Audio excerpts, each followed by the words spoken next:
And welcome into In-Game Chat for Saturday, December 20th, 2025. It is Season 19, Episode 40. I'm Scott. And I'm Matt. And did I have your... I think I had your volume up there. I don't know. There you are. I got you now. Yes, I'm still Matt. I got you. Yay, volume. I know. Welcome into the show. It is actually... it is Episode 40. You're right. Because I don't have it... This thing, I didn't get a chance to do this. I completely forgot, so don't pay attention to these numbers. Anybody. You almost did that in tune to the music. Say again? You almost did that in tune to the music. Yeah. Microphone a little bit up higher, directly into it, because I am not picking you up in my headphones for some reason. It keeps on lowering. How about that? I think this is better. One of my favorites here, we're playing all the way through. I have Steve over on Discord, except I have the wrong button pressed. There we go. Steve, you there? Hey now. There you are. This is Balls of Snow from the video game Bully.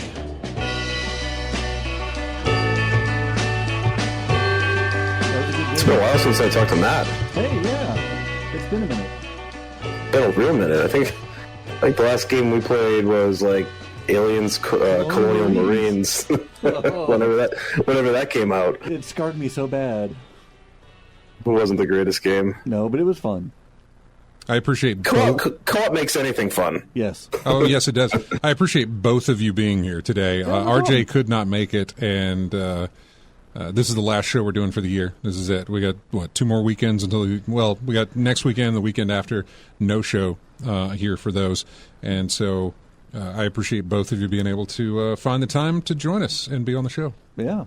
Really appreciate it. Yeah, no problem. Love talking about games. I know. It's fun to talk about video games. So let's see. I don't know. If you want to get in touch with us, don't worry about it. It's the three of us here. So we're just going to be here to have fun and talk about the year that was or the week that was or any of that stuff. There's really no agenda as far as what we're going to get to today because it's the last show of the year. Why change now? We've never really done that. I've just always gone on a tangent of things, and that's likely to happen again. It's happening right now. Mm-hmm. So why don't we start with, I was going to say what we've been playing. I have not been playing a thing. Marvel Snap's about it. That's it. And that's a card game on your phone or whatever, and I just don't even count it. All right. Because at this point, I feel like I'm getting close to not wanting to play that anymore, to be honest with you. Fair. I've been doing it for years, and it's just like, why do I keep doing this? Why? I feel like it's helping me to just habit? Pass time or something, you know? It's just, there's no, why? I did that with Candy Crush. I never touched Candy Crush. Never played it. The time waster. Yeah. It's just something you throw on and you just kind of get sucked into it. I guess. That and Duolingo. I've never touched that either. Is that a game or is that what is that? It's for learning foreign languages. I'm trying to learn Spanish. Is it like gamified learning? Kind of? You just do it every day or else the owl yells at you. I find that when things are gamified, yes, I'm more likely to I was doing that. Brilliant for a while. That's kind of gamified learning through STEM stuff. Like I was doing coding and mathematics and stuff. They gamify it. Yeah, for Steve, all it needs is an achievement list, and he's there. So that's all you need to get. Put it on anything. I'll be playing it or using it. Yeah, so anytime they ever do stuff like that, I'm totally down for I could get. This will make it. I don't want to say easier for me, but for whatever reason, it gives me more motivation. More obsessive. I suppose it finds whatever that is, Skinner box or whatever that is in your head. It clicks and says, okay, now I have to do this for just a completely arbitrary reason, is to tick off an imaginary box on an app somewhere that gives me 10 points I can't use anywhere else, type of thing, you know. What have you guys been playing? I mean, I don't know who to start with. I guess our guest, yes, Steve. We'll start with you. What has been on your list other than Battlefield 6, which I think you were playing earlier? Yeah, I've been in a little bit of a gaming rut. I was sick for a good solid 7 days. Ooh. And it pulled me out of my Battlefield routine. And I started getting looking through my wish list on Steam and trying to like figure out like what I'm going to spend time on this Christmas, like to really kind of play through. And I was looking through it, even the games I have, and I'm like, do I really want to start this? So I started playing like a lot of remakes or reboots or remasters. Actually, is probably the best word for it. Like 90s remastered games. I just picked one up recently. Which one? Did you pick up Blood? Because that one was released recently, and that was the one that... That's on my list, but no, Outlaws. Oh, yeah, LucasArts. Yeah. Of course. Yeah, that's good. Of course you would. Of course, yes. They're coming for Well, it's funny you say that, because one of the games that I jumped into was the new Dark Forces that's a good remaster. I like that one. I think that's also by Night Dive. Night Dive is the king of all of these remasters. Like, it doesn't matter what game it is. Excellent job. Like I finished The Thing a few weeks ago. I remember that one. Was that Night Dive as well that did Thing? That was Night Dive. Remake, Man, you're right. But yeah, like I went through Dark Forces. I went through Blood. Dark Forces was interesting too because I haven't played it in 30 years or whatever. Whenever it came out, 1990. It came out in 95. Yeah, 95. Don't worry, Matt's going to know. If you have a question about anything Star Wars related, gaming or otherwise, Matt will be able to tell you. Hopefully. In the most Rain Man sense, he'll just jump out with a date. He knows ask me about my stuff. job, and I'd be like, I don't know. I know. Any other part of his life, I'm not going to know. But a Star Wars thing, he's in. He knows. But yes, it came out in 95 because it was one of the first ones that require a CD. There he goes. Oh, right, because of the music. Yes, it was the music. They used the iMuse system. Yeah, so like during that era, you're really good at doing this. You're really good at this. I have a really weird Rain Man brain. Apparently. You're just, oh my God, you're a savant, man. Anything else, I'm just dumb as bricks. No.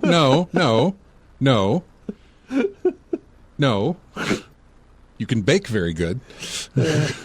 You're really good at making these cookies. That was good. That's my first time baking. Really? Yes, I don't bake. I'm a cook. That wasn't too bad. He made some Pfeffernuss. German. Is it a seasonal? It's like a Christmas cookie. It's a German Christmas cookie. Okay. Mm-hmm. Anyway, now we've gone off on the tangent here. Let's go back to Dark Forces. Back on CD-ROM. Yeah, because I'm going through like my memory of like how I played games in the 90s, like with Doom. It's like Doom. You get the red card, you open the red door, blah blah blah. With Dark Forces, there was like an interesting thing they put in the game where the puzzles are a little bit more...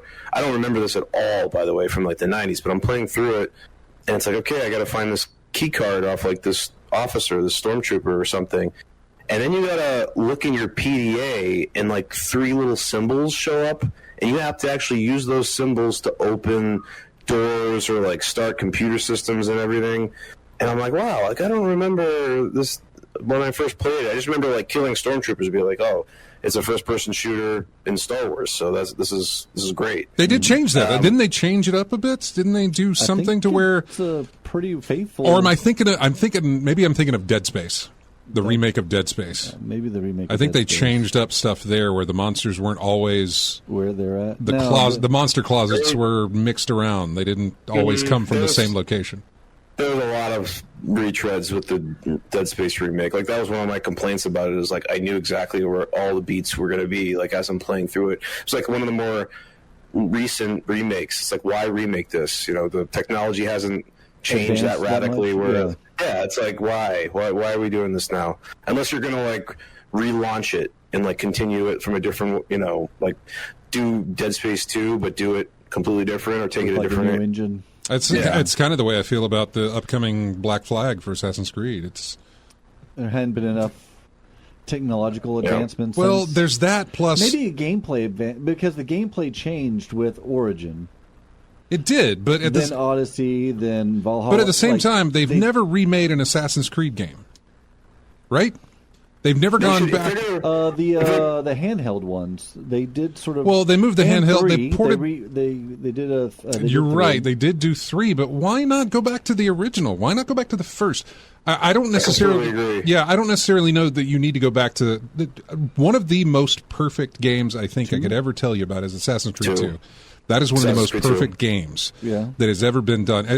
You can categorize that in so many different ways. One of the most perfect games is a standalone if you want to. One of the most perfect sequels that has ever been done, to where it is enhanced upon the first, on the first one, expanded but upon. expanded upon Yeah, it as in well. such a good way. You can also classify that whole trilogy was really good, like 2, Brotherhood, Brotherhood. and Right. Revelations. That's what I was getting into next. Then you could also classify it as one of the best journeys of a main character, where you whatever reason we latched on 2. We latched into Brotherhood. We latched into that third one that Revelation? Was it Revelations? Yeah, I think it was Revelations. To where they even had like, hey, you know what? Let's finish out Ezio's life with this little animated sequence to go to put a cap on the end of it. Yeah, exactly. Never have they done that before that I've seen with any of their other characters. But my God, it works so well. So, but no, we're not going to remake those. We're going to go to the pirate one, which I'm okay with because it's pirates. But at the same time, It has shanties, Scott. I get it. Dude, I know. Shanties. But it feels like what they're doing is they had was it Skull and Bones, right? Yes. They wanted to release Skull and Bones. And it flopped. It took forever for them to finally release it. When they did, it flopped. And they're like, well, what are we going to do this? Well, we can take this tech for this ship tech that we have, and we can integrate it into a remake of Assassin's Creed 4 and maybe get some money off of it. I wouldn't mind if they did the sort of the gameplay of the newer ones, because 4 and then Syndicate, I think, really were like kind of the last ones. Then they broke off with Odyssey, how the game mechanics changed. Oh, it absolutely changed when they went into those. I like the mechanics of the new. I know you like do. how it is now. Yeah. Trying to go back to like some of the old ones, it's just... Did you play Shadows? I am... Wait, Shadows, that's the more recent one. It came out this year. Yes, I am playing it now. That's okay. That's what I was getting into, stuff I'm playing. Oh, okay. So, yes. Anyway, Duke, go back to your remake thing, since we just wandered all over you. Real quick, That's what fun happens fact. when we talk about it happens like that. I stopped playing on 4. Fun fact, Dark Forces was one of the first true 3D first-person shooters, because before that, with Doom and Wolfenstein, they were 2.5D. You could not actually go underneath textures or underneath structures, whereas Dark Forces, you could actually go underneath. And so it added a certain verticality that was not available in other things. It revolutionized first-person shooters. It did. It really did. With like crouching and jumping, and I never played it. Aim up and down. I never played it. So yeah, I have it, but I never played it. it's a good one. Yeah, it was a good playthrough, like to kind of go back there. But like that game, the Blood remake, which was completely pointless, by the way. Like because this is the second time that they've remastered it. It is, yeah. The whole pint of blood or something like that. I think it was the first remaster. Fresh Supply. No. Yeah, Fresh Supply is the first remaster, and this one is called Refreshed Supply. Okay, I And knew it was something. The only difference really between the two is that the newest one, the Refreshed Supply, they remastered all of the cinematics, like before, at the beginning and the end of the episodes. Because if you go back, I went back and actually installed Fresh Supply just to look. I'm like, well, I don't remember it looking like this, and I went back and looked, and it's that old pixelated, like ripped right from the CD-ROM, like direct. There's nothing changed about those cinematics before, but it looks quite good on the new one. So if you don't have the first remake, this would be a decent one to get? Yeah, absolutely. I could go straight to this one. Which, of course, the game is hilarious. Like with this, I mean, it's essentially Duke Nukem, right? Like it's right up my alley with the pop culture references and like to the movies and Army of Darkness was all over that one.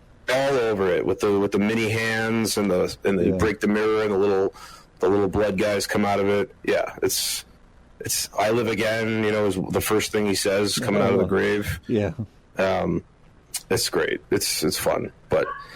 So I played through both of those things, and then I even played through a game that I'd never played. That was I've had it in my Steam library forever. Postal.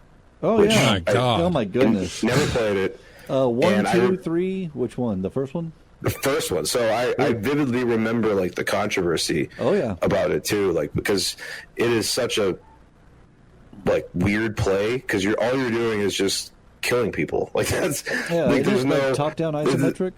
There's innocent people and like there's police officers, and you're just shooting them, and it feels very weird. Like there's no real point to it other than like to get to the next level. The point was to make controversy. Was it though? Because they even stamp it at the very end, like after you go through the entire game.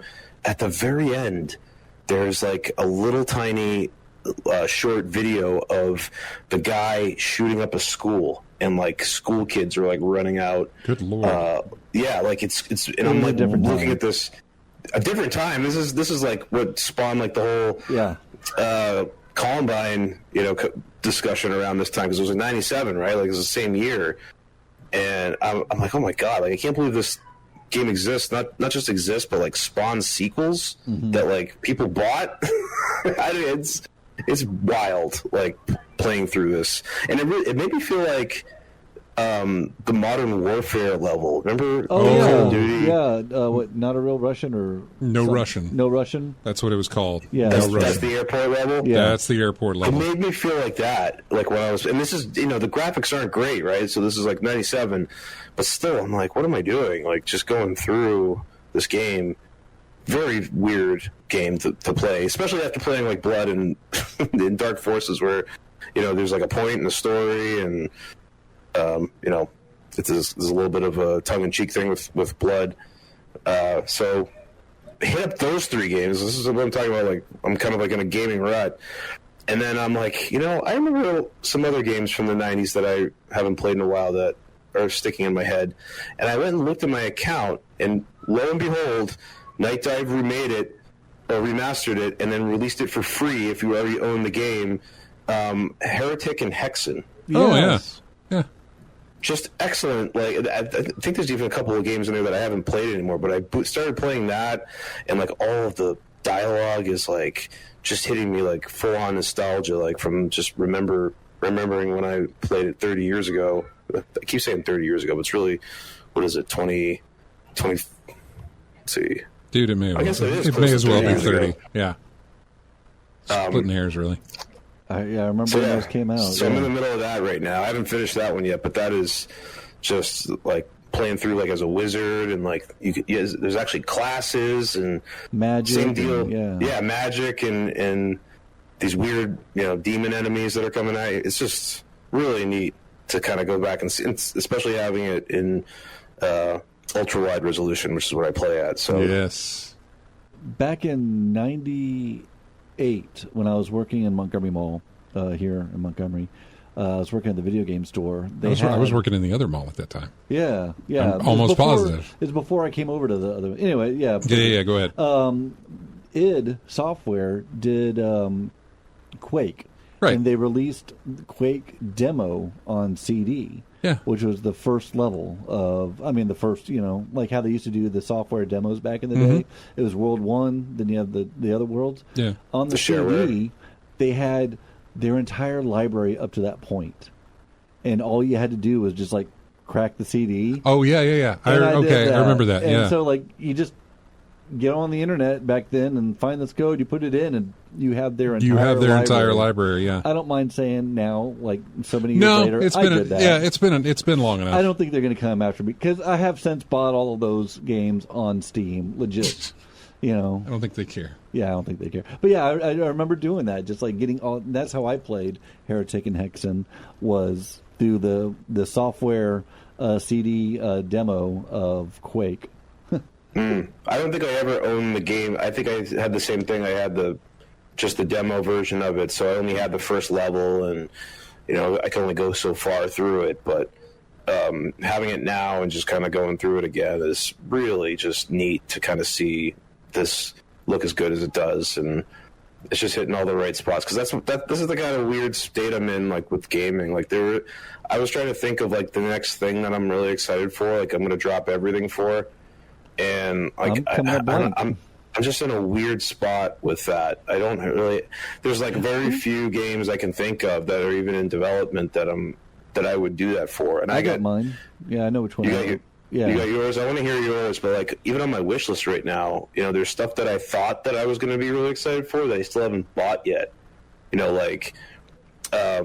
like Indiana Jones, I haven't bought yet. That's such a good one. Silent Hill 2, I haven't bought yet. Or the other big one, what was it? I just saw it on my wish list before, but it was, I'm like, I can't believe I haven't, these are the things that I've been waiting for, or like trying to, find some excitement to get, and I can't find it on my wish list right now. But. Indiana Jones was fun. I mean, I played that on Game Pass, so it didn't. For me, I didn't care about a sale because I could play it through the subscription service. I 100%ed it. Then I went through and I did the DLC. I got 100% on it as well. I have not done the DLC though. I liked it. I liked it because lot. Oddly enough, the DLC was not part of Game Pass. In other words, even if you had a subscription to Game Pass, you still had to pay for the DLC.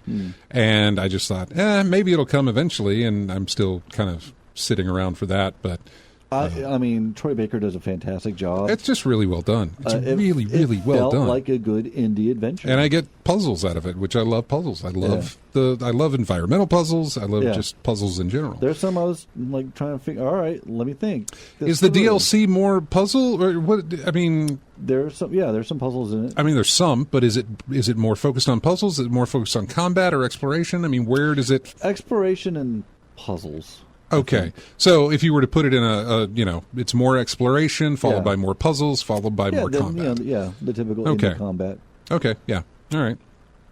Let's see, it's we're already at the bottom here, so let's go ahead and take our first break, and when we come back, just more three guys talking about video games, really. I've got a whole list of things, because, we got a Star Wars reveal at the Game Awards. Two, yes. Oh, yeah. The Racer, which is Criterion developed. Yeah. I know. And Criterion has developed a lot of other stuff than Burnout. And I've been sort of like, there's a little bit of Burnout flavor, I can taste a little bit of it. But it's also like, it's not quite there. And I'm not saying that they won't get there with whatever this pod racer thing is. But Galactic Racer. Yeah, but any time that they're involved, I have to try. I have to. Because if it is there, if it is there, I'm there. You saw in the trailer. There's destruction. I know. I am chasing that dragon. I have been chasing it for decades since they stopped. Since Burnout Paradise. So and then you've got Fate of the Old Republic, which I am. And that's with Casey Hudson, I believe, from the Mass Effect team working on. So that did move the needle a little bit for me. But it's way the hell out there, man. Yeah. Well, I mean, this is like them announcing the next Mass Effect game. When did they do that? 6 years ago? We've been waiting. They announced it 2 years ago. 2 years ago, they announced the next Mass Effect, and all they said was, we're working on another Mass Effect, and that's it. Didn't they release a teaser though? 7 seconds, 7-second video. I mean, Oblivion. That was what came out 2 years ago. I feel like it was way longer than that. It could have been. It could have been longer than that, but it was 7 seconds because it was. They're fascinated with 7, the N7, whatever it is. Elder Scrolls 6. Yeah. Well, there's that too. Yeah. I'm not as much of an Elder Scrolls guy as I would be a Mass Effect guy. Yeah. As I would be a Star Wars guy. Yeah. But so anyway, we're going to take a break. When we come back, more with Steve, more with Matt, more with you guys. We were playing Christmas music here, and I didn't even go through the whole hey, you can find us on Twitch, you can find us everywhere on this, whatever. Last show of the year. This is music from Yoshi's Woolly World. A Little Light Snowfall, I believe, is the title. We'll be back with more of In-Game Chat right after this.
Welcome back into In-Game Chat. We are doing the Christmas music here for you, and this is from Kingdom Hearts 3. Okay. It is Arendelle is the name, I guess, of the track, or maybe the area that I think that the music comes from. From Frozen. Yeah, which I've still never seen. I just saw it a couple weeks ago for the first time. Really? Yes. Have you been over to ASF for their production? Nope. Okay. Wasn't sure if that's maybe where you went. No. But all right, welcome I went into to Disney World for my birthday. Oh, okay. And you saw it there? No. When I came back, I was like, because, in Epcot, they have the Arendelle area. And I get it, but, I keep asking, oh, did you see it there? Nope. No, I got stuck on that ride in Epcot. Oh, nice. They had to evacuate us. I wonder if someone did something in the water. Man, I haven't It was been. really weird too, because the music just blared, like we were right next to a speaker. Oh, geez. And then the lights came on, and the music stayed on for 15 minutes, and then I think 40 minutes later, they finally were able to get us out of there. At least it wasn't Small World.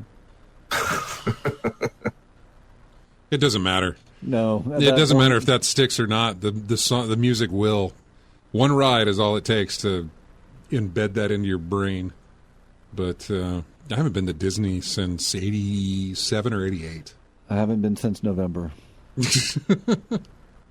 Oh, wait. Yeah, been a minute for me.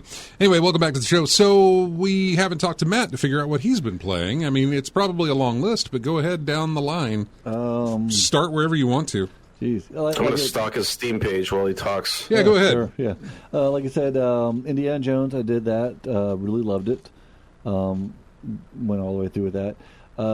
Did Ghost of Yotai, which I enjoyed. It's Really? You've already jumped into that, huh? I already beat it. Man. Yeah, I already.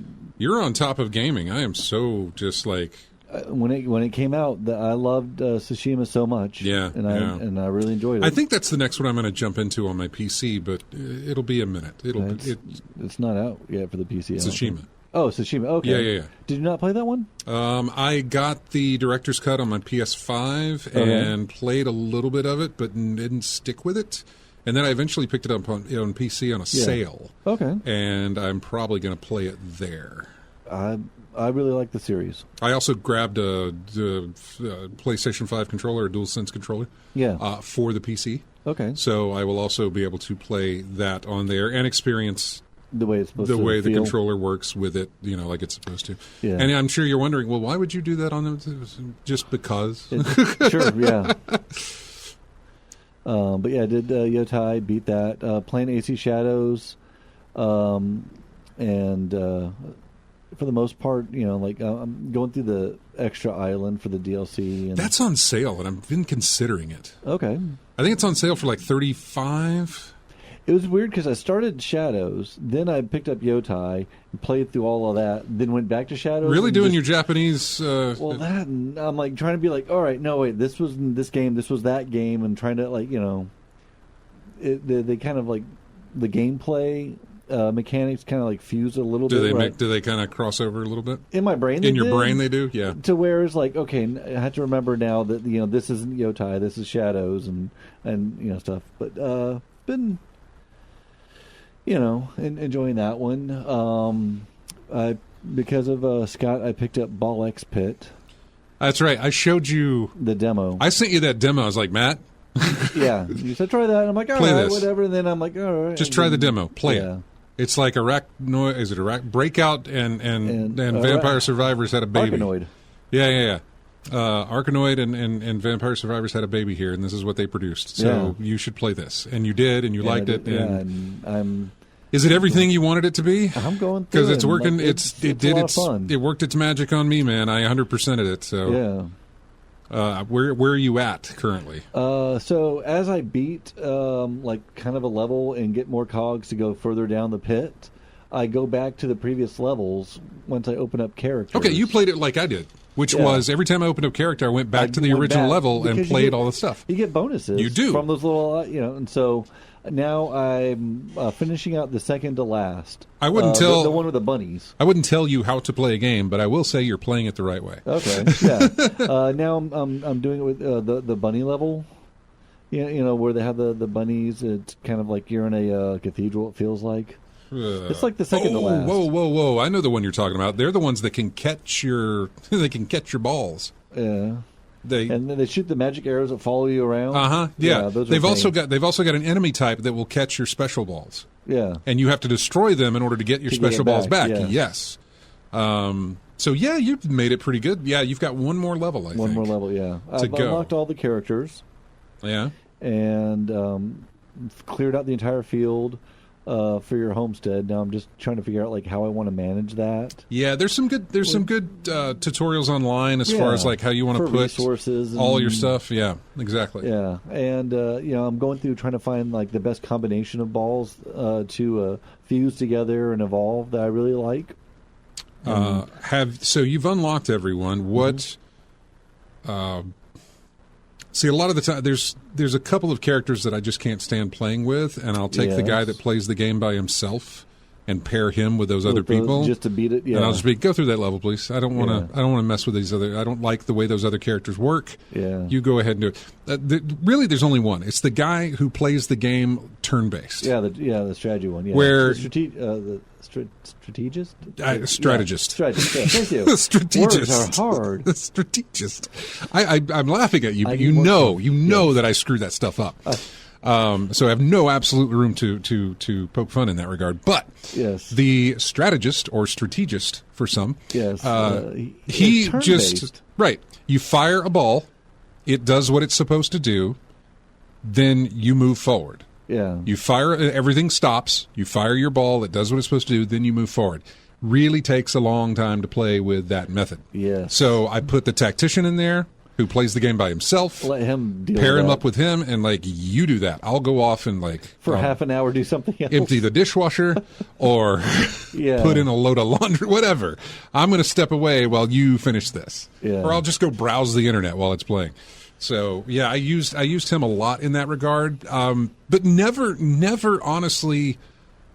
Never more than to just get that other guy through, because I absolutely love playing with all the other characters. Yeah. I have a lot of fun. My favorite characters right now, with some of the combinations you can get, are I can't remember their names. It's the couple. It's the two people. Whatever they're called. The cohabitants. The cohabitants. Yes, and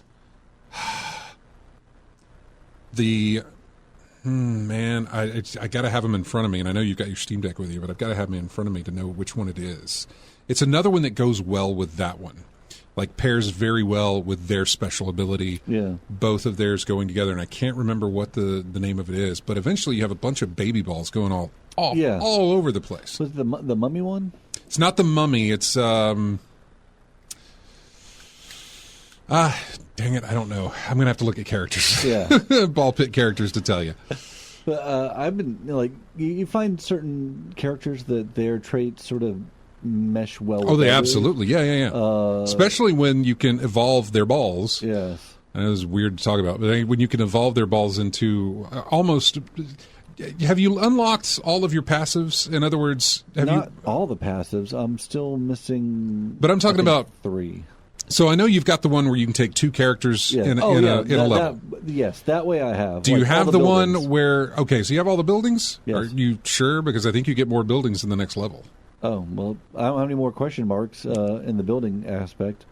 I have all the characters. When I start, I have 4 or 5 slots. No, 5 slots for balls. Mm-hmm. They all start on level 3. Okay, well, you're good. That's good. That's good. Because which is nice, because then automatically you're evolving. You can get an evolution very quickly, which is why I pick the 2 people I pick, because theirs evolves into whatever the thing evolves into. I haven't looked it up yet, but anyway, I've been doing the lightning and the light, which evolves into flash. Yes, which affects everybody, and then also doing the overgrown. Okay, and evolve, you're on the right track. Fusing that together, then it just flashes. It just wipes the whole board. If you can do that, and you can pick as a passive the fountain. Yes, you just hit the fountain. That's and it. That's it. And it's just sit back, you're like, boom, boom, boom, boom. You're clearing fields like nothing, and you're just getting bonus after bonus after bonus after bonus. I've also done the evolve up to the nuke, and then fuse it with the dark, which ups the power, and I'm just lobbing those. I've done nuke and shotgun. Oh wow, nuke and shotgun, or nuke and laser. Yeah. Nuke and I haven't laser. tried the nuke and laser yet. What you really want to try, and I've seen these, is the mosquito swarm Yeah. with nuke. Oh, wow. Or maggot, too, because maggot also... Maggot does that, but mosquito swarm and laser or mosquito... It depends on what you... It depends on the kind of flare you're going for. Yeah. Sometimes I want to see everything destroyed. Sometimes I want a light show. Yeah. If I want everything destroyed, I mix my mosquito swarm with my nukes. Yeah, if I want the a holy light laser show... especially? Any of the lasers. Yeah. You can go with the green laser, the freeze laser, the holy laser. Well, not the holy laser.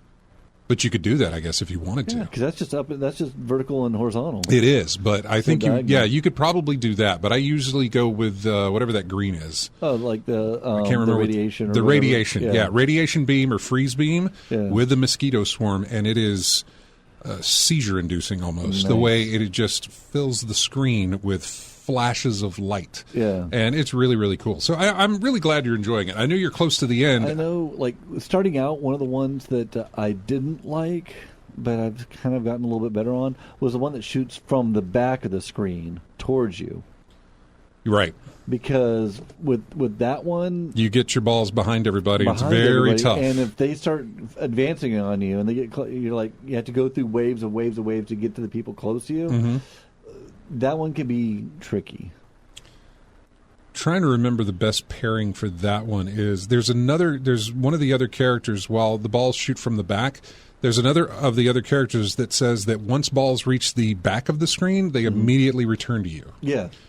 Combine those, and you don't have to worry about it too much. Yeah. But there's a lot of combinations you can go with, yeah. man. And the more you level yourself up, which you do every time you play, the easier all of this becomes, until, of course, you beat the game and go into New Game The Plus. New Game Plus, then the Fast, and the Fast. Yeah. all Right. that. I've been doing a couple of those. Once I finished the game and got 100% on the achievements, I just started going back and trying to see how fast I could do things, trying to see, there's a leaderboard so I could get better times and better scores. I kind of treated it as a let's see how good I can be at this, rather than like let's finish the game. Now it's like let's see how good I can beat this thing or do what I have to do with it. So yeah, that's what I've been working on there. What else have you been playing though? And Ball Pit's great. I would talk about it for another hour, but what else do you have that you've been playing that you've enjoyed? That I've enjoyed, like going back through a little bit of like I said, picked up Outlaws. Right. Just enjoying that one just for the fun of those. Never did play that. It was the first Western first-person shooter. I know, and I like what I've seen of it. I keep forgetting first off that it's there. Yeah. When you look at your Steam list, Steve It's the may first know time this. you really had to load a gun massive. and reload a gun. Like Really? Oh yeah, because before that everything you just shoot. This one you have your 6 shooter and you run out of bullets. You have to reload in the middle of a firefight. It was crazy back then. You're like, oh, what? Is it just a button press to reload, or is it there's some kind of special thing? No, just you hit a button. Okay. But that was new back then. That was back in my day. Well, Yeah. I don't know. I can't remember a game where I didn't have to reload. Well, before that, Doom. Well, you're Wolfenstein, right. You don't reload, but you do have to pick up ammo. Yeah, you pick up ammo, but Yeah. if you have 100 some odd rounds, You never reload the gun. You never reload Yeah. the whole gun. It's true. This you could have 100 rounds, but once you get through those 6, You got to put in your 6 more pistol, in. You got to put 6 more in. Can you put less than 6? Can you get the? You can. Okay, so it's an animation that goes through, and as soon as you need to fire again, you just got 3 or 2 or however many you Animation's put in. kind of a loose term to use for that because this is really it just sort of flips open to you really quick and everything. It's not like he's actually snapping bullets in. Okay. You have to remember this is 96, 97. True, but I know they Around there. remastered it, so that's why I'm asking. Yeah. But yeah. But just enjoy that. And that just playing the game of life, man. Did you ever jump into Clair Obscur? No, Okay. I've heard great things about it. Yeah. And I'm not I'm not that kind of guy that plays those type of games. Those Yeah. do not really appeal to me, but they made it work. They made it worth getting through just to move that story. It was really good. We talked about it, I think, last week, just because of all the awards it had. But yeah, really good game. If you get a chance to check that out. Yeah. So, and as for me, I've just absolutely played it. I have nothing. Some Spider-Man 2 I've worked on, but Okay. that's about it. That was a fun one. I remember going through all of that. I am at the point where basically Pete just got the suit, the symbiote suit. Yeah, all right, just got that and got those abilities. That's how far into the game I'm at. Okay, not very far. And Spider-Man. Yeah, and Spider-Man 2. Yeah, so I'm good. looking forward to Wolverine. Whenever it decides to release, yeah, you know, the game that I am looking forward to, First Light. First Light. 007. Oh yeah, from the makers, from the dudes that did Hitman. By the way, I want to say Criterion worked on the car segments of that. I believe they did. Yeah. From yeah. God, Criterion, man. They released a new trailer during the awards, didn't they? They did. It was like a gameplay trailer. I thought it was the Kravitz. Wasn't it the Kravitz trailer? Oh yeah. The Lenny Kravitz trailer. Yeah. To show off his character. Did that do anything for you guys? The trailer? The new one I haven't. I didn't watch it. I don't remember that one. I know Lenny came out on stage. I don't remember that one, but the gameplay demo they showed months ago. Yeah. Where it's just a section of the game that takes place. It shows the stealth, then it shows the car chase. Which was just event after event after event. What are they called? Set pieces? Set pieces. Set piece after set piece after set piece after set piece. Gave me a very Uncharted vibe with the set piece type stuff. I'm not saying that it felt Uncharted. I'm saying it's like they're going in a very cinematic direction. Where else would you go with a Bond game, right? Yeah. That's exactly how I felt when I watched it. And like even watching the new trailer that they released, or the gameplay trailer, whatever you call it, the art style is very Uncharted. Like it's very apparent that you're playing a video game, like as you're watching it, right? Like it's got this almost cartoony shine to it. Mm-hmm. I know what you're talking about. I don't know. I mean, I'm sure there's a reason. Like I'm just seeing what I'm seeing, but it's almost like that they went for gameplay over realism, which is something that Bond has been like trying to get out of for a while, because Bond is very silly, right? It's very cheesy. Like it's always what been era that Bond you grew up with. Well, I mean, we can all blame Chris Nolan for like the gritty realism trends in Hollywood and like what they did with Daniel Craig's Bond, but like if you grew up with Pierce Brosnan or anything before that, like it was a very cheesy, like it's very goofy. Brosnan was cheesy as hell. I mean, he was nothing compared to the vaudeville show of Roger Moore. Still. Well, all that stuff, Roger Moore, Sean Connery, like Lazenby, can't forget him. Tim Dalton. Oh, really? We're going to throw in Tim. Okay. Tim Dalton, actually, I think to me was one of the more like the written Bond. For his two film stints. For his 2 films, yes. Yeah. It's actually one of my favorite. I do like those. What is it, License to Kill? Yeah. I think. That was one of my favorite Bonds. License to Kill and... First off, I just loved him anyway. I love him. I loved him in... Hot Fuss? Well, not Hot Fuzz. I was going to say Rocketeer, but also that too. Doom Patrol. Doom Patrol. Have you ever seen Doom Patrol? It's a series on, I think it's on HBO Max, DC Comics series. Yeah. God, he's fantastic. I really liked him in the Gotham. Flash Gordon. Brendan Fraser, right? Brendan Fraser's in that as well. Yeah, Brendan Fraser's fantastic in that. Wonderful in that, to be honest with you. They go. I mean, we're going off on topic here, and I know it, and Hey, end of the year, right? Whatever. If you haven't listened before, this is what you can expect. But if you have, you know exactly what I'm doing. The fact that season 1 of Doom Patrol is the most comic booky thing since probably seasons 2, 3, and 4 of that series, where they went in some directions where I thought, this is ridiculous, but they made it work with the writing and the way that they handled that stuff. I was like, I know what I'm seeing here looks absolutely crazy ridiculous, and I would love to tell you what I'm seeing, but due to probably standards, I can't say. All right. Basically, well, I guess I could.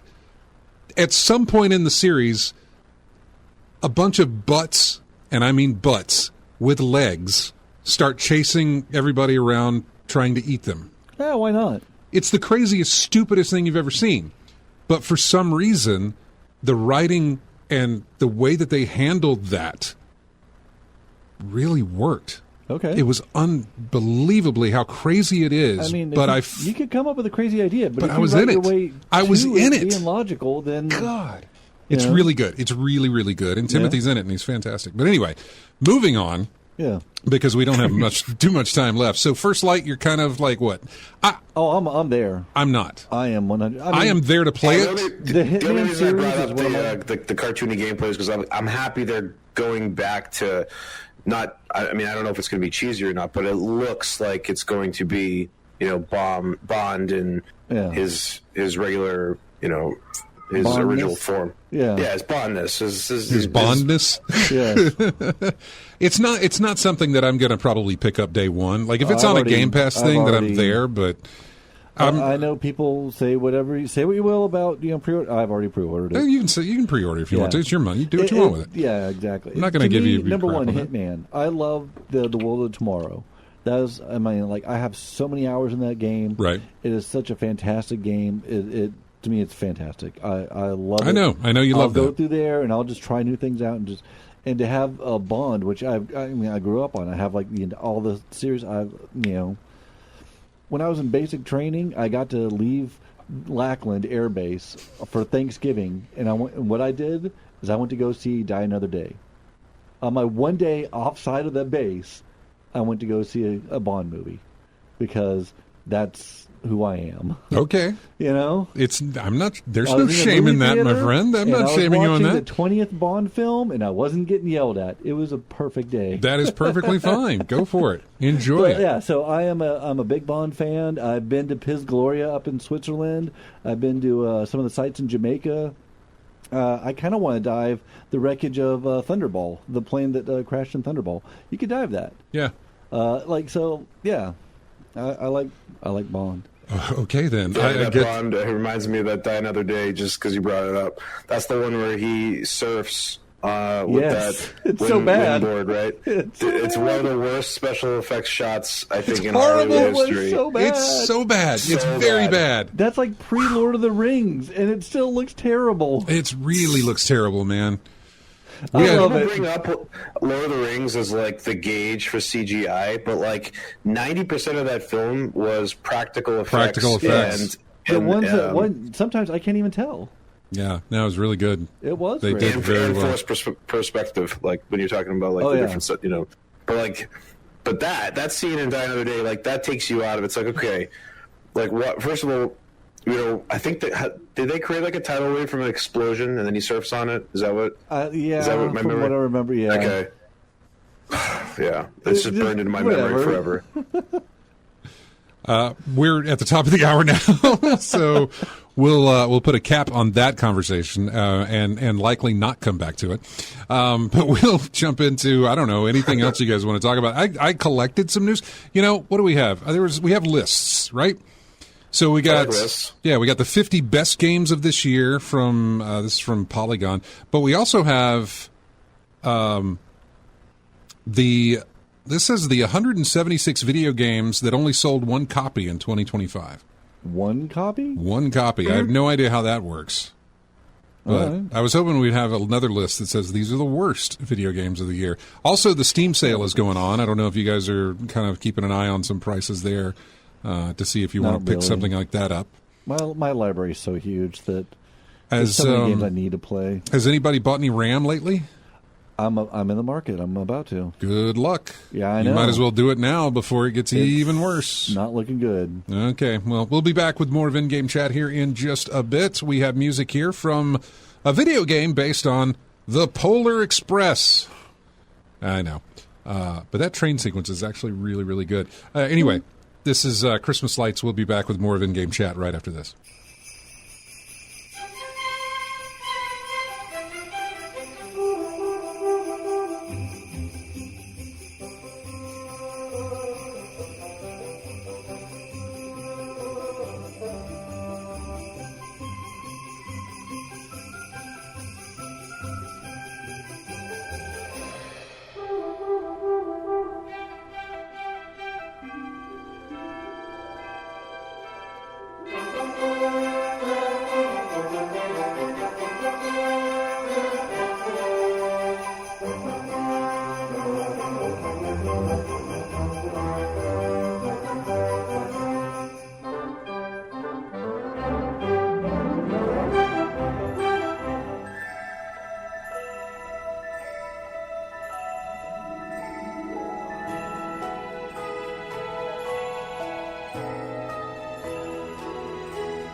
Welcome back into In-Game Chat. That is music from Monster Hunter World. It says Winter Star something because it cuts off on the thing. I don't know. It says Winter Star. We'll just say that that's what it is. So anyway, welcome back to the show. I got Matt in here with the studio with us, and we've also got Steve on Discord hanging out. So I don't know. There's this list here: 50 best games of 2025 according to Polygon, which I'm like, right, whatever. We'll start with 50. Ghost of Yote. Okay. Wow. That. All right. Sure. There's number 49 is a game called Strange Jigsaws. That beat Ghost of Yote? Apparently, Strange Jigsaws. Playing the rest of the countdown. Strange Jigsaws is built around the idea that difficulty is personal, but the rush of an epiphany is a universal thrill. Developer Fleb, a student of puzzle making and mystery hunts, starts players off with one puzzle before opening up into another, then another, then another. Down and down you go in the inception of Jigsaws. And reminders that this could only exist in the confines of a video game space, though it is all very playful. Dad energy absurdity where jokes aren't just flavor, but the spark that often becomes the puzzle itself. Gamers are often conflate outstanding directing with AAA cinematics. But across the few hours it takes to play Strange Jigsaws, Fleb establishes himself as a fresh voice and visionary. Okay. I like puzzles. Puzzles. And I'm kind of curious about that. Strange Jigsaws. Okay. I will remember that. And you wouldn't have known it without this list. I know, right? Well, okay. Again, you're going to say this a lot. Now that number 50 was Ghost of Yote. Yeah. Pretty much weird games on this list. Great game. Pretty much every other thing that I pick is going to be, how did that beat Ghost of Yote from you? Sure. So this next one is called Blippo Plus. That beat Ghost of Yote? Yeah, I know, Yeah, right. exactly. I don't know what Blippo Plus is. It says, have you ever gone to another country and watched local TV? Oh, yeah. It's a fascinating cultural experience. It's Passive insane. observation becomes something of a meta puzzle Yeah. as you try to piece together all the quirks of a foreign culture through news broadcasts and public access shows. Blippo Plus recreates that experience in astonishing fashion. Okay. It was originally built for the Playdate and later released on Windows PC. It's less of a game and more of a channel surfing simulator. Okay. Number 47 is Arc Raiders. I haven't played it. I know everyone is. I know. I'm kind of on the verge. Like, I've seen some sales that have kind of pushed me real close.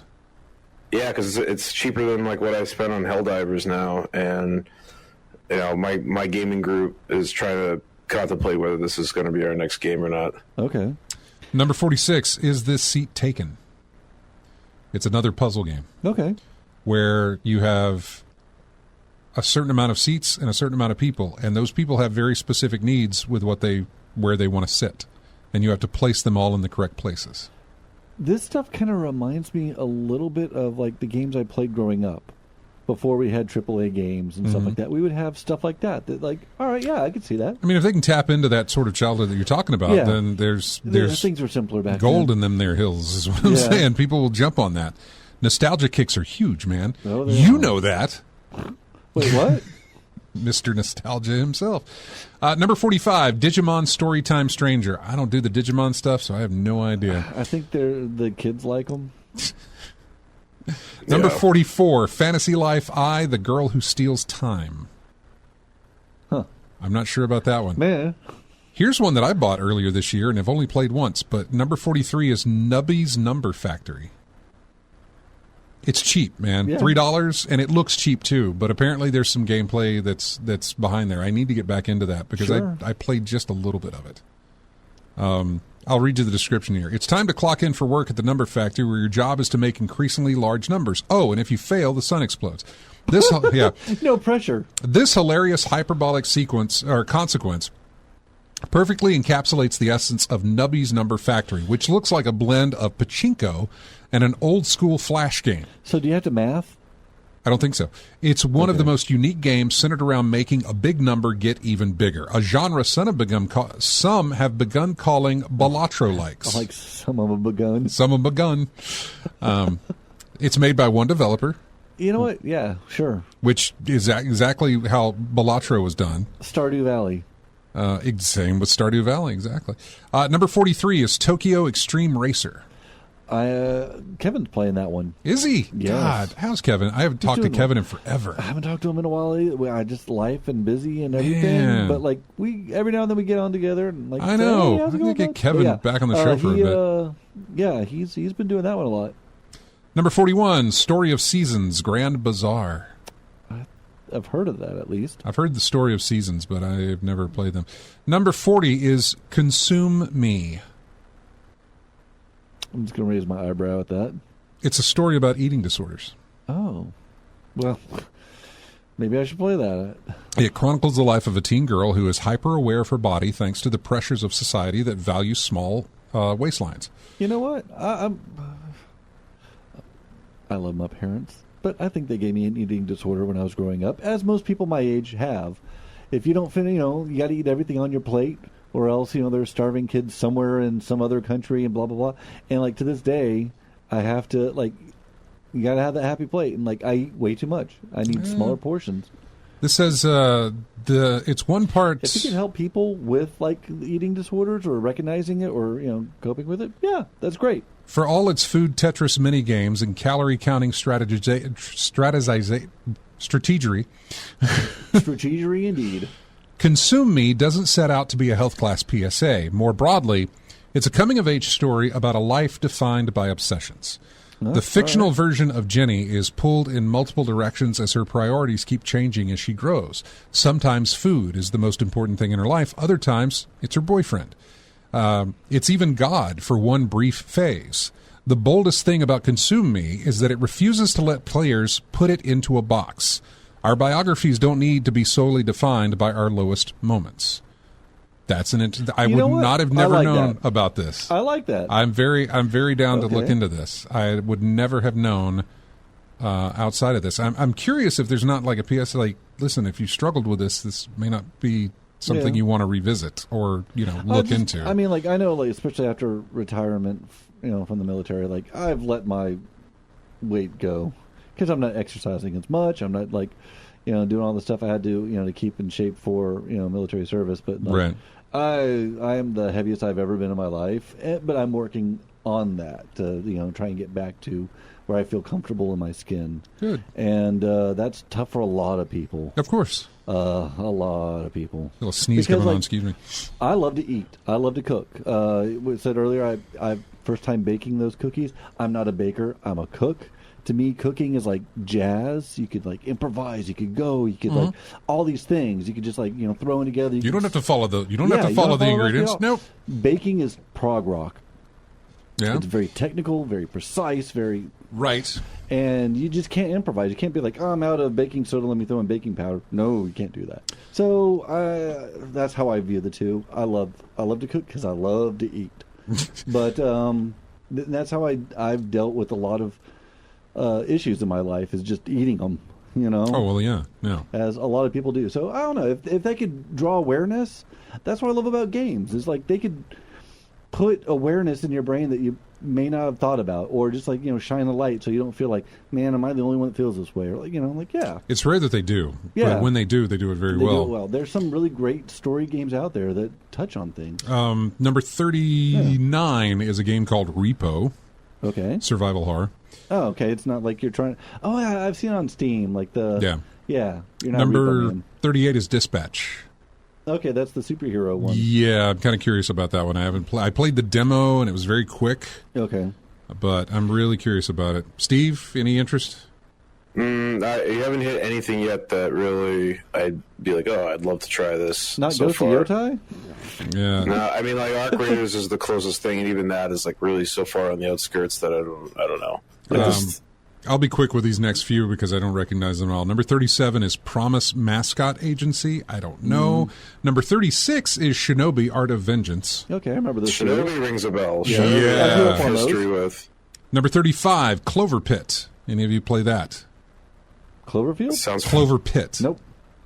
Okay, something to look into because I have played it. Okay. And it was my in-between of waiting for Ball Pit to release. Gotcha.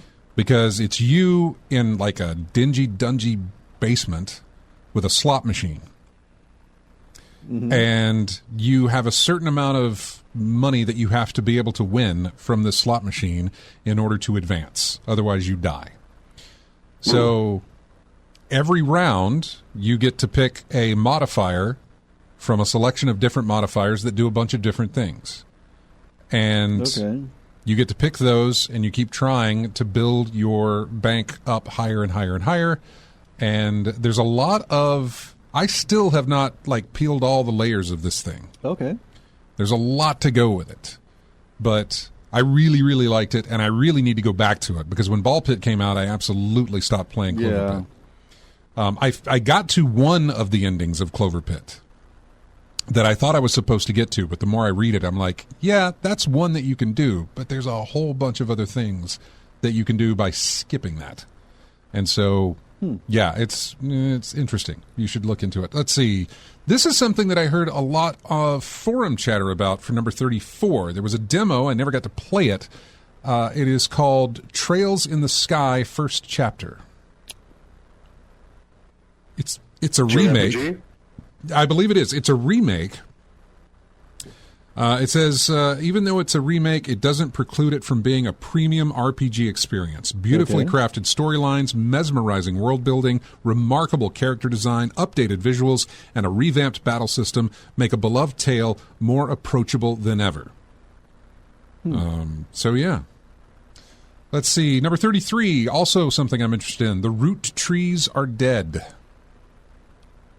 Whether it's a modern movie like Knives Out or an older TV show like Murder, She Wrote, few joys are higher than tracking the clues for a good old whodunit. And that's what you get out of The Root Trees Are Dead.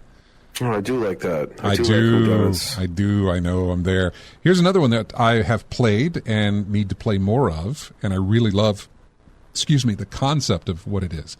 Number 32 is The Altars. Okay. Any idea of what I'm talking about here? Nope. No. So many of these I have not heard of. First off, it's beautiful, and you don't need a massive machine to actually make it look that way. It's really well done, well optimized. Okay. Anyway, you play as a science researcher on a ship that has crash landed on a planet somewhere. You're the only survivor, and you've got such and such amount of time before the sun rises and kills you. The sun will kill you on this planet. And so you have to gather resources so that you can move your base away from the sun. Your base is this giant wheel. And within the wheel are all of your offices and everything else. And you have management to where you can place different buildings in different sections. Kind of looks like, what was that Fallout game where you built your vault? Shelter. Fallout Shelter, yeah. So there's that aspect of it. The other aspect of it is you yourself, because you can't do all of this by yourself. There happens to be a cloning machine on the ship. When you collect enough resources, you can clone yourself. When you do that, you go through the timeline of your character's life, and there are certain points in that life that you will create that character from. Okay. And that character has memories and experiences up to that point that you share, but then it veers off. So like where you didn't go to mechanic school, you went to law school. This guy skipped law school, went to mechanic school, and can now repair your ship. Then there's other aspects from where your mother died, or that you went on a date with this woman, but or you proposed or you didn't propose. You know what I'm saying? Sure. To where you have all these different massive amounts of you with different experiences. And so then it becomes a sense where you've got to talk to them and lead the conversation to where they like you so that you can get them to work for you to do stuff. You also have to feed them. You also have to, tell them to sleep and do all this other stuff. It's a very resource management thing. And somehow I really loved it. Okay. So anyway, Altars, look at that. Take a look. Number 37, Pokemon Legends Z through A. I don't know. I don't play Pokemon. No. Number 30 is Keep Driving. That was a fun little... I don't know if it's an RPG or not, but it's just you. It's pixelated. You're in a car. And you keep driving? You're taking a road trip. Yeah. Okay. Number 29, Mafia, The Old Country. I did like that one. Uh-huh. Okay. I played through and beat that one. That's something I played the original. That's about it. I actually went through, started with Mafia 1 Remake, then did 2. Then did you do 3? Yeah. I know you played 3. I played 3, but did you go back and play 3? I didn't finish it. Because that's one I would skip. Yeah. 1 and That's the 2 one are I- great. 1 and 2 were great. I know there's stuff in 3 that references 2, and Yeah. But 3, they just I just- expanded it so much that I got lost in the weeds of like, yeah. here's a bunch of Where it crap went- to do that's not storyline specific. Yeah. And I didn't So, like but that. then I did play Old Country, and I really enjoyed it. Number 28, Sword of the Sea. Anybody? I've heard of it, but Yeah. did not play No, it. I do. Number 27, The Outer Worlds 2. I like the There first we one. go. Yeah. Did you jump on 2 or just did you play 2 or 1 or what'd you play, Duke? Steve? I just played the first one, and Yeah, I I like never the first finished one. it. It's been something that's been on my list to Same. get through, but yeah, this is like a situation, same deal. Like Dishonored came out, right, and it took me a while to play through it, and I played through it, and the sequel came out, and I'm like, yeah, I would like to someday. But you just had that experience. You didn't want to just rush back into it. Yeah, it was more like I kind of got what I got out of the first game. What else could the sequel do other than Two, yeah. Number 26, Ball Pit. Yay! Love it. All right, so hey, I did buy this, by the way, during the Steam sale. Oh, okay. Wait, just Yeah. like right now or just recently or when? The day it started, this was on my. I think I bought it. Hold on, I have to now talk to confirm that. Yeah, I bought it. Wow. But, yeah, I bought it off your recommendation, so this is going to be my Steam game. So, Okay. My I game, really excuse me. hope you like it, man. If you like Vampire Yeah. Survivors or that sort I of do thing, you're love going to Vampire enjoy this. Survivor. When I Yeah, first started I- playing it, I didn't know that you could right bumper to go to different panes when you're trying to build stuff or for your characters. I was like, all right, well, I got the wheat and I got the trees and it says I unlock characters, but I don't know how to do it. It just clicked on me like, oh, look up in the corner it says right bumper, and you have other sections of buildings, and that's how you get your characters. You have to build their houses in order to Yes. get the characters. I had gone through, And you don't unlock the blueprints until you play levels. Yeah, I So, have several blueprints by the time I realized that. And I'm Okay. like, oh, let me go ahead and do that now. Well, I felt dumb. when we come back in 2 weeks, Steve, I want to report on Ball Pit. Yes, After that, Number 25, Split Fiction. I've heard of that. Yeah, it's the folks that did It Takes Two and Yeah. Tale of Two Brothers or whatever it's called. Yeah. And Way Out, I think was the other one. It's the Yeah, co-op. It's the co-op guys. company. Yeah.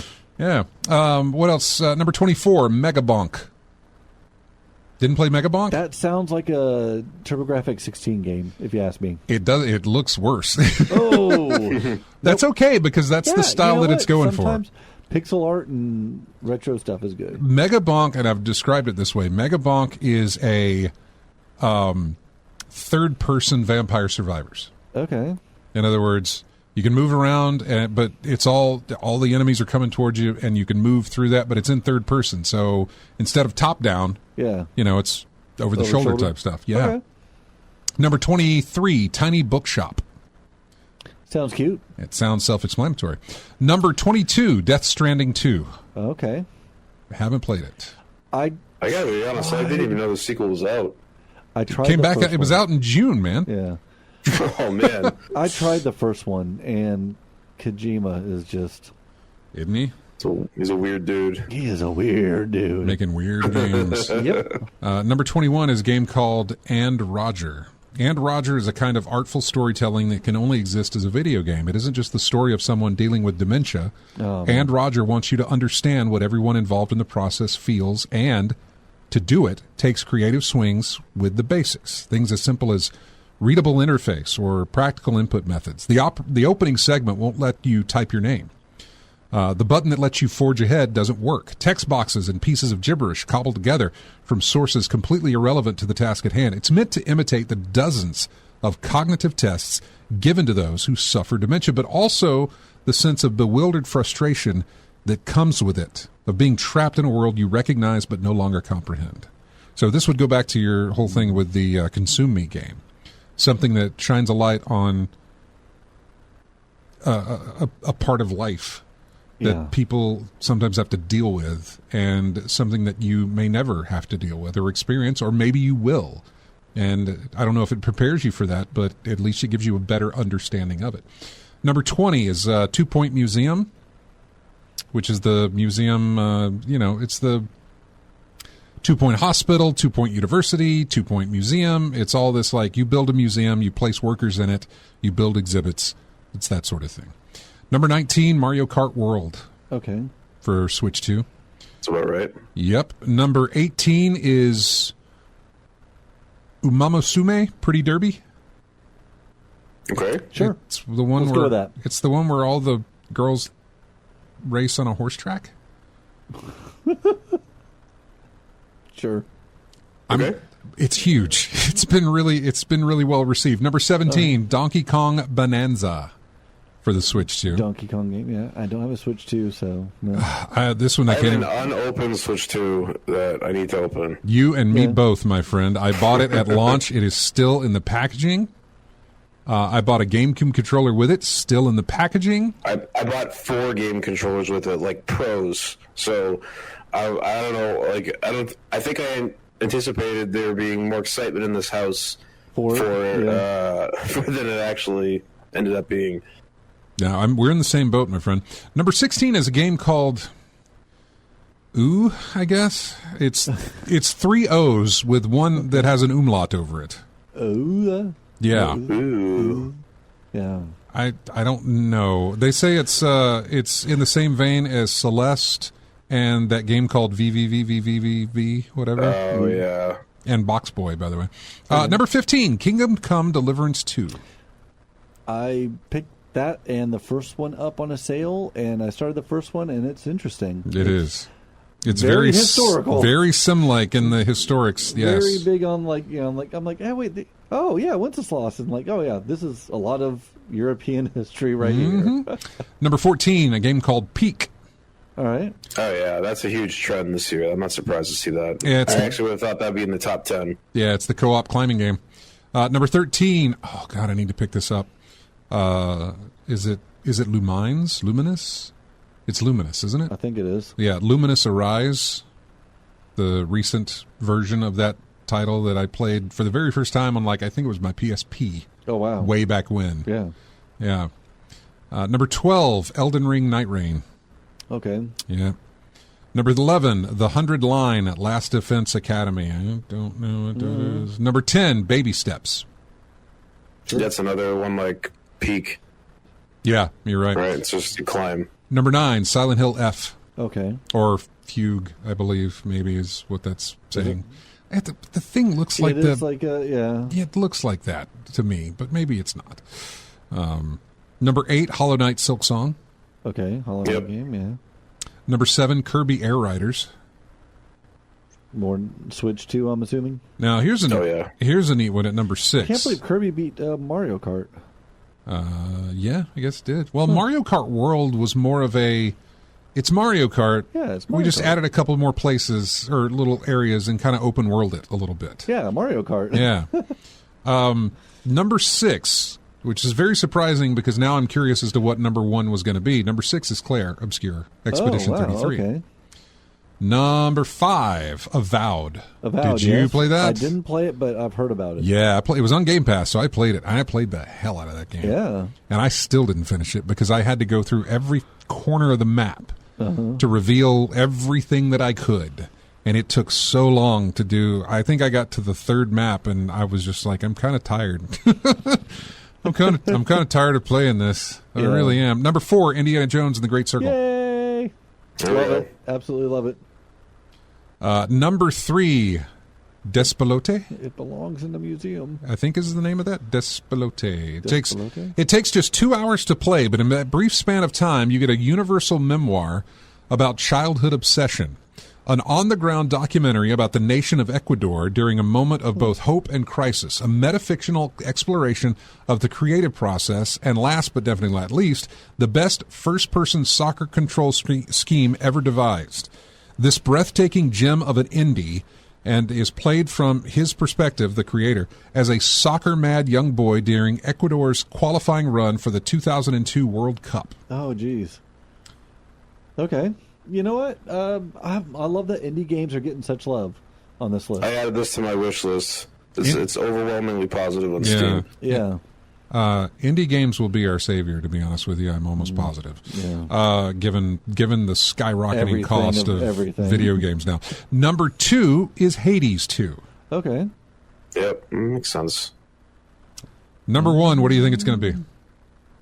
You have no idea. I have no idea. But you've played it. Oh, but I played it. You've played it. I'm trying to think of it's not AC Shadows, is it? It is not an AC good. game. You got to go more independent. More independent. Yeah. An indie title. I'm trying to think of indie titles I played, but I'm drawing a blank. It's a You sure I puzzle. played It's a it? puzzle game. What's the genre? Is it? No, that was that one this year. What? I was thinking of Dave the Diver. It's but, not Dave the Diver. It's Blueprints. Blueprints. Oh, yes, yeah. I played the snot out of that game. I liked it. That okay? Yeah, number one. Yeah, that was a good one. Yeah. That was a. Did you try it? Man. Yes, I did. It gets into you. I played it once. Oh, just once? Yep. I played it once. Yeah. Ended up painting myself into a corner. And for whatever reason and for whatever I was doing, I said, I'm done with this. this annoys me. Okay. It took me a couple of days in game, not like our days, but like, game days to like kind of get the hang of it.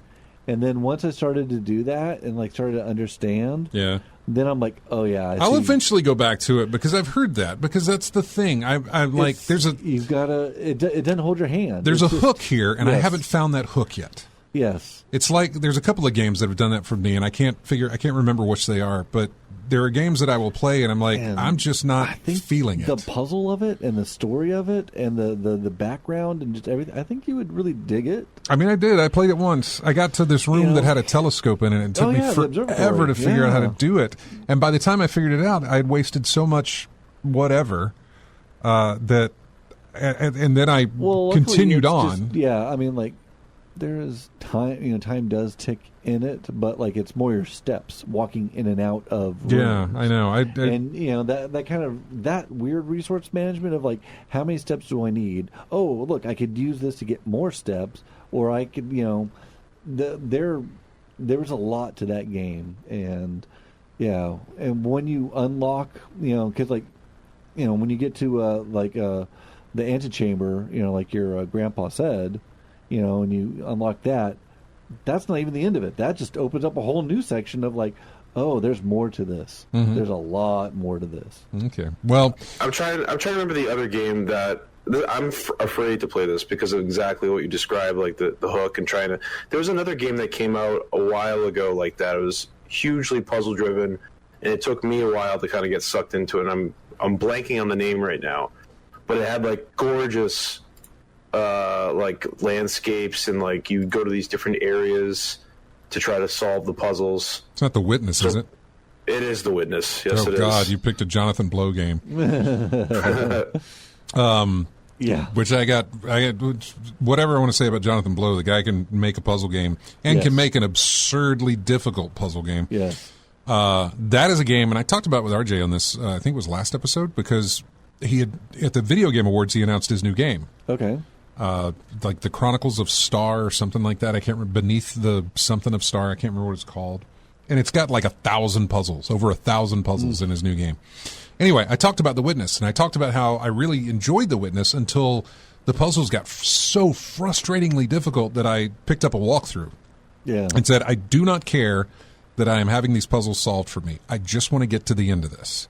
And looking at the walkthrough with some of the solutions to those puzzles, it's like, yeah, I'm pretty glad I picked this path to go, because this is, I would have, Sometimes moon logic in puzzles games just frustrates me. God. Yeah, you have to be in the right mindset to do that, but there's a lot of frustration I remember with The Witness, and I never finished it. Like it got to a point where I'm like, okay, I'm exhausted, so I'm going to move on. Yeah. Witness is one of those games that will fry your brain. So much so that he has an Easter egg in there that is a cinematic. I say a cinematic. It's like a video of him in sort of this first-person mode that you don't play it. It's just something you watch, and it's just him devising all these things. And then he starts to see his puzzle in everyday space, where everything he looks at is a puzzle that he could design. Like his brain is slowly deteriorating into just designing these point A to point B puzzles that he was working on. And you kind of get that sense and that feeling, especially after you go through as many as there are, to where everything can be a puzzle if you are crazy enough to turn it into one. Yeah. So we got to take a break. We're way behind here. We're not going to have too much time when we come back, but we're going to take a break, and we'll be back with more of In-Game Chat here in just a moment. I didn't have time to pick another song for this one, but it is music from Destiny. Oh boy. But luckily it is their Christmas stuff that they did. It's called The Dawning. Anyway, we'll be back with more of In-Game Chat right after this.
Welcome back into In-Game Chat.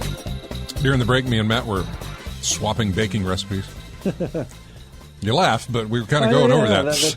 I never thought that would be something that I do. We were going over that, like, okay. You said you wrote a note down. You wanted to talk about something. I did. So one of the things I forgot to mention that I played, I backed a game on Kickstarter about a year and a half or so ago. Sounds about right with Kickstarter, yeah. It does. Actually, no, that's sooner than I would think from a Kickstarter. No, actually, it may have been longer than that. I was going to say, most of what I back's taking like a long time. Yes, it takes a minute.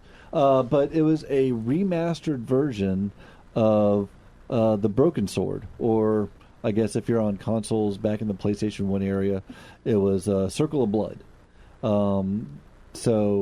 Not familiar at all with either. The Broken Sword series? They've had several. Broken Sword sounds familiar, yes. But I'm also getting confused with, I think, Broken Chalice? No, I don't know about that one. Maybe? I don't know. But so this was it's a adventure, puzzle game. And it kind of looks like a Don Bluth kind of look to it. Ew. Which I really like. But you have my attention, sir. George Stobart. And you're an American lawyer who's just in Paris, just on vacation, and then a bomb explodes at the cafe that you're at, and it sets you on a whole adventure that involved the Knights Templar and this crazy cult that's trying to bring back Baphomet, and it goes on the really crazy. Did it finally release? It did. When, this year? Yeah, it released this year. It wasn't on the 50 greatest games list. It's a remake of a game that came out in the 90s. I'm just kidding, man. Since I did back it, I don't like lists. I'm actually in the credits. Are you? So it's always nice to I'm watching the credits and go through, and I'm like, oh, there I am. There's my name. And I love that. It does one of those things that I absolutely love with the remake or remastered games of old school ones, where you can hit a button and it goes to the original graphics. Okay. Then you hit a button and it goes to the new graphics. I know how you love your Monkey Island that does that. Monkey Island did that. Outlaws does that. I think Dark Forces. Doesn't Dark Forces do that? Your LucasArts game. From the Night Dive? I don't remember seeing that, but I know Outlaws does. Where you can go back into the original graphics, or you can go back to the you hit a button, it's the newer graphics, and it's really that's smoothed it out and it looks a little bit better. But this one, they hand drawn the backgrounds, and the animation, and so like I'd get to a new scene and I'd like swap back and forth just to see like how it looked when I was growing up and how it looks now. And I'm like, oh, that's really nice and stuff. So I played that and I beat it, and I absolutely they did a director's cut that came out a couple years back and it wasn't as good. They changed some of the stuff on it and I was like, eh. But like, yeah, Broken Sword, the Shadow of the Templars is the name, or on the PlayStation 1 it was called Circle of Blood. Yeah, I'm trying to see if there was any other hits that we wanted to go over here for some of the new stuff, and I'm not really concerned. Like I said, I'm not really concerned with it, other than the best Steam Winter Sale game deals. I have no idea. That's all perspective, because it's like, what do you want? Yeah, I know. It's so true. It's like you either sort by price on your wish list or sort by % discount. Like go those two routes. See what pops up. I'm looking over this just to see what's available here. Oh, and yeah. Lethal says the Halo Master Chief stuff. You can go back and forth on Halo and like see the original graphics and then see the newer like updated graphics. And I like when you can do that, because then like you're like, all right, that looks really dated, and oh look, that looks better. Yeah, it's just a little something extra for me that I enjoy. Assassin's Creed Shadows down to $35. Okay, that's not. I really want to play those games again. I really do. Yeah, I'm really kind of interested. I love those first couple of games. I stopped playing after Black Flag, and I just never went back to it. Did you not do Odyssey or no, Origin?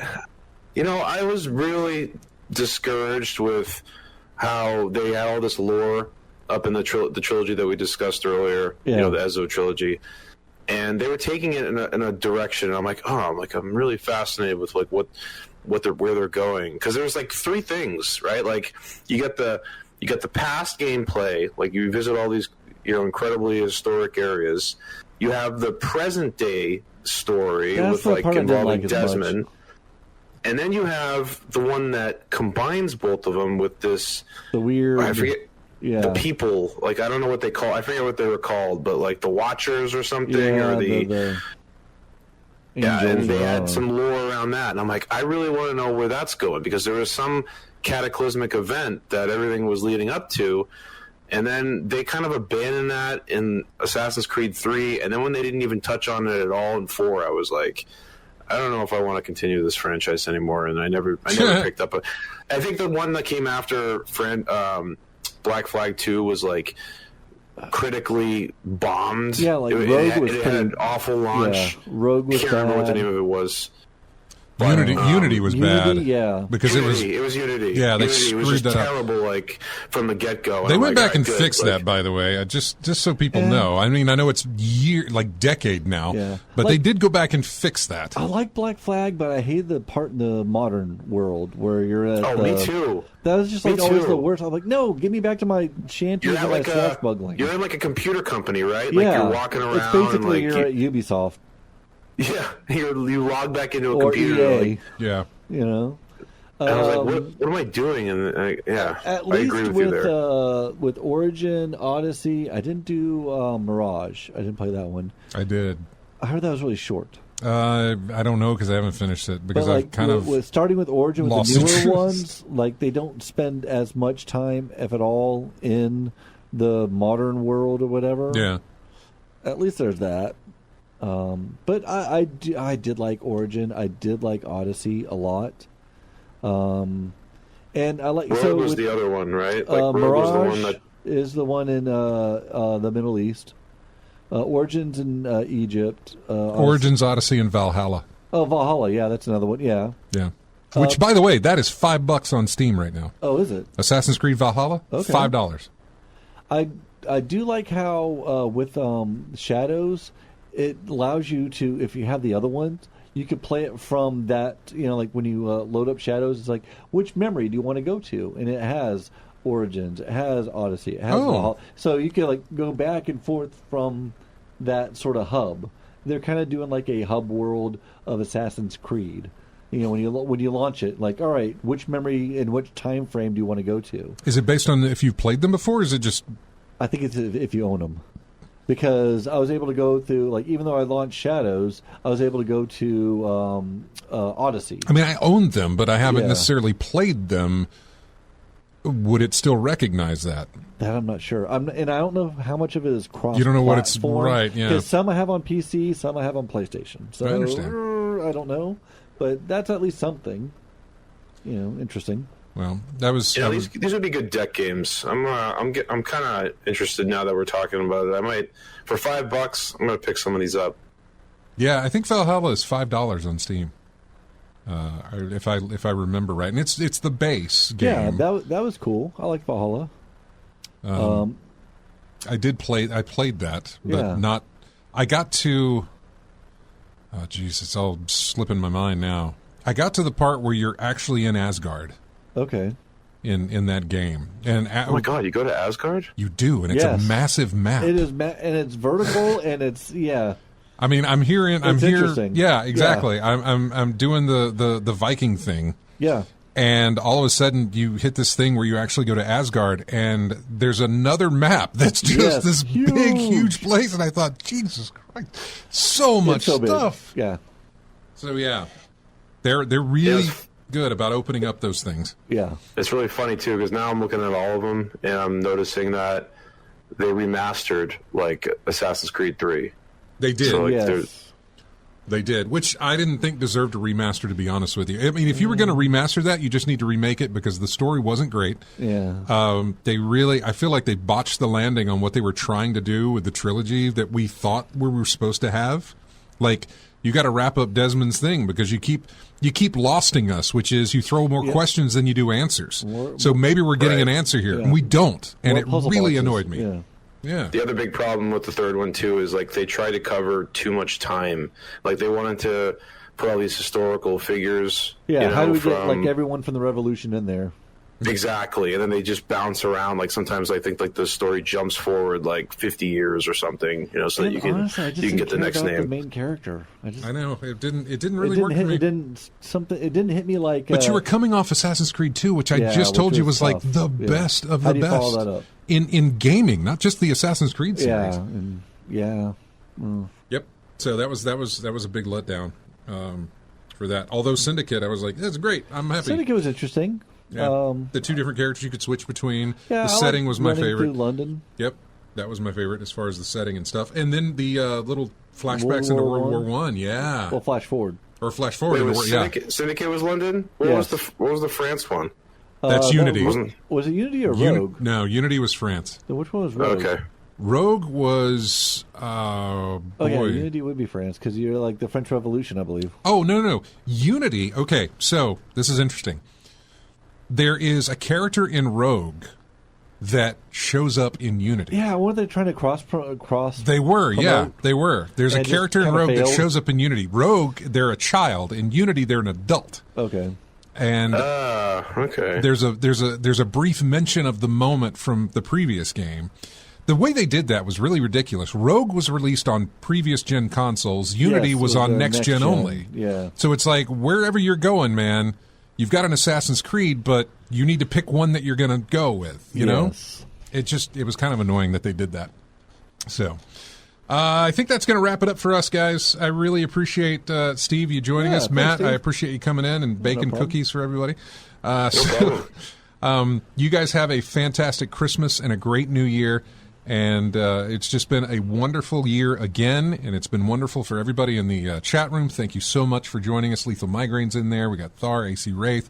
Let me see if I can bring up, see who else is hanging out in there. We got, Brian. Yeah, Brian. Is in there. Crackamus. I like it. Patty Cat 86, AC Wraith, like I said, and we got Matt and RJ. Thank you so much for coming in every single episode here. We really do appreciate it. You guys have a fantastic week, a fantastic Christmas and New Year, and we'll see you in January. Here's our final song for the show. We're going to play all of it. It is a Sleigh Ride Mario thing, so enjoy it.